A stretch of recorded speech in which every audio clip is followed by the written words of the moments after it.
Ki te puna mā tauranga o Aotearoa i Naia nei, kua whakatūria tētahi whakakitenga haka ki reira, e whakaatu mai ana i ngā momo haka katoa.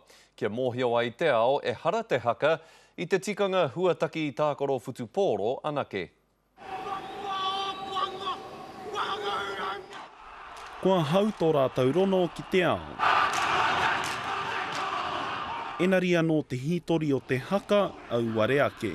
I Maumahara Titai Rai hara mai ngā tangata no wiwi tuko whao rātou. He ruatikau whāpi o rātou tau i hara mai rātou. Tino miharo rātou ki tēnei. I noho i konei mo te rua haora pēr. Koinei te take i whakatūhia e te puna wānana o Aotearoa i tēnei whakakitena haka kia whakamōhio atu ki te ao i te pūtakena mai o te haka.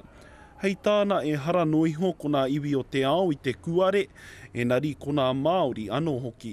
Pira ki ngā tautohi, tohi ngā mahi o whenakupa pē mo te heikoi whenua, ira mahi ki Waitangi, ira kaupapa katoa, te mahi o te puia me tōna rōpū kapahaka ki te kohi pūtia mo Tūranga Waiwai, ira taki katoa, kare rātou te mōhio, te hitori.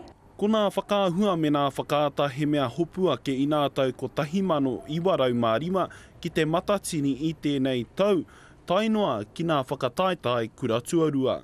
Ko te tūmanako ka hara mai ngā kura maha anō hei te tau kei te hiki mai. Ko tā te wāhi nei e manako hia ana i te mutuna o te whakakitena, ka roronui ake nā hitori o te haka ki te marea. Ai, nau mai hara mai, kei te tūwhira tainoa ki te ono karaka i Wainganui te wiki. Hei te hui tanuru ka mutu te whakaaturana nei, rā pāra tāwhai te karere.